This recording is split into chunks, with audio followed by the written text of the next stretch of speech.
Hello everybody, Ugly Mug with you once again with another video. This time, I'm going to black out the taillights on my C8 Corvette. But I'm not going to black out the entire taillight. I'm going to use vinyl strips to black out just the rear, the backup lights, and also the reflectors that are below them. So the remainder of the taillight, which is actually the major portion, the L-shaped as you see in the picture, that's going to remain in its natural state in the color red. I chose to do this because there are far more expensive options where I've seen the entire cover for the whole housing and they price in upwards of $300 to $400 for the set.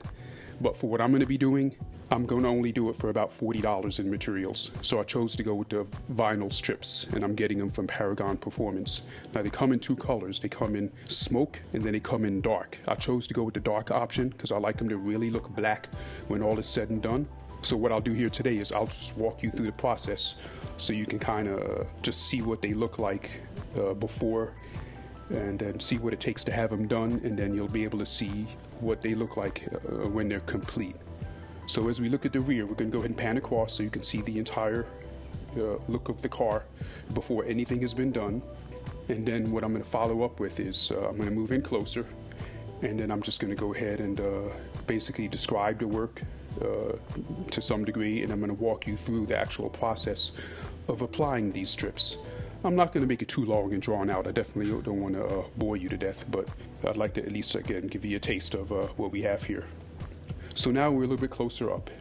As you can see that the backup lights are a little bit bigger than the reflectors that sit below them. So I'm actually going to start with those strips here that you see.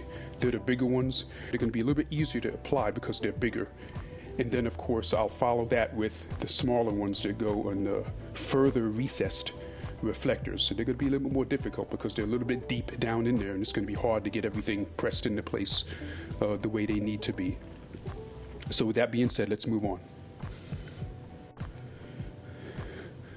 So what we want to do is we want to prep the surface by applying alcohol to a microfiber towel, which I'm doing here, and I'm just going to go ahead and wipe them clean to make sure I can remove all the dust as much as possible, to go ahead and prepare that surface and to get it nice and clean so that the strips adhere to it without any dust in between or any air bubbles or anything like that. And then, we let the alcohol dry. In this case, I'm just going to go ahead and dry them with another microfiber to make sure the surface is properly prepped like it needs to be. And then here I am wiping them dry. And again, it doesn't take much to have it done.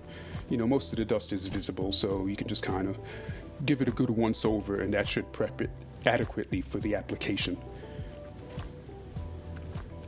Okay, so now that we have our surface prepped, we're going to go ahead and apply the strips. Again, we're going to start with the bigger ones because it's going to be a little bit easier, and they're not as recessed, and they're a little bit easier to reach the edges, so that should allow me to get it placed where it needs to be a little bit more easily. So some people choose to wet them, but it's not really necessary to do if you don't want to do it. I've seen people do it both ways, but I'm going to just go ahead and I'm going to apply them dry. You can go ahead and just place it where you think it needs to go, and as you can see, you can pull it off if you want to, if you don't think it's in the right place. And you can do this multiple times, until you get it in the place where it needs to be. These are specifically shaped exactly according to the reflectors or the surface that they're going to be applied to. So you just have to kind of sometimes do it over a couple of attempts. And then that's what I'm doing here. So, and, if I don't like the way it looks, I can pull the whole thing off and try again. But I believe I got it in place the way it needs to be. And then you can just kind of go over it. It's just too small a surface for a squeegee, so you can just go ahead and use a towel. Maybe I discovered that it's not where it needs to be, or I just need to go ahead and reapply maybe the last portion. Maybe I have a bubble or something in there, but we're going to go ahead and try again. I might have seen a bubble in there, and I'm just going to go ahead and just wipe it down and do it again. But that's what's nice about these vinyl strips. You're able to pull them off and try again, and it doesn't really compromise the ability for them to stick. So, you can do this over a few tries. So here we are again. I think I got it where it needs to be.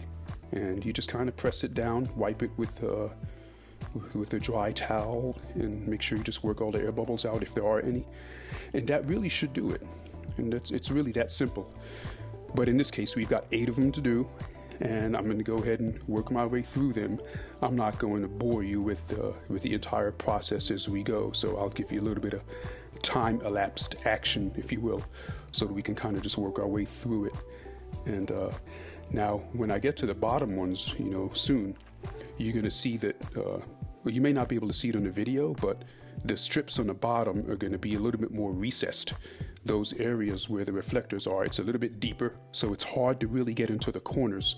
Even after it's applied, it's tough to get the fingertip in there to press it down adequately. So you could use a tool if you need to, a sort of a plastic tool to help press the edges down, just to make sure it works okay. And as you can see, I've already made my way to the bottom there. And again, it's just the same process as the ones up top. But again, these are a little bit more challenging. You can choose which end you want to start with. In my particular case, I guess I tried to put it in the left end first, and I changed my mind and started with the right and just worked my way to the left. And you just have to kind of feel your way through it as you go. But as you can see, it's kind of coming together. And so I have just one more to do, and that should take care of the driver's side tail light. Well, I'm not quite finished yet, but I've got a little bit going here. So here's the last strip. Again, I'm not going to spend too much time. I don't know if you hear that airplane in the background, but I live near the airport, so sometimes I have to deal with that. So here's the last strip. Not too challenging. I think I'm having a little bit of an issue getting this one in, but again, it is recessed well into that area there, and so I finally got it straight. And I'm going to use the tool to go ahead and get the edges. A little plastic, auto body tool you can use to help get those edges pressed in place, and then just go over the rest of it with a towel to make sure the whole thing is good. And that's pretty much it. So that's what it looks like, before.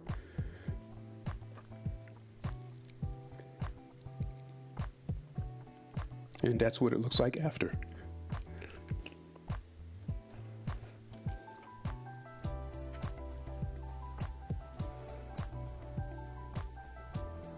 So if you like my video, hit the like button. And if you're new to my channel, hit the subscribe button. And to be notified of new videos, hit the bell. And definitely leave a comment. Let me know what you think. Did you black out your lights, or are you thinking about doing it to your car? Is it a C8? And which way do you choose to go? I really like the way I went with the Paragon here. Again, the whole job, even including the side lights that I haven't done yet, it's going to cost me about $40. So that's much better than a $300 or $400 option, to where you put in the whole coverings for the entire housing. So this is Ugly Mug signing out. I hope you like it, and I'll see you soon.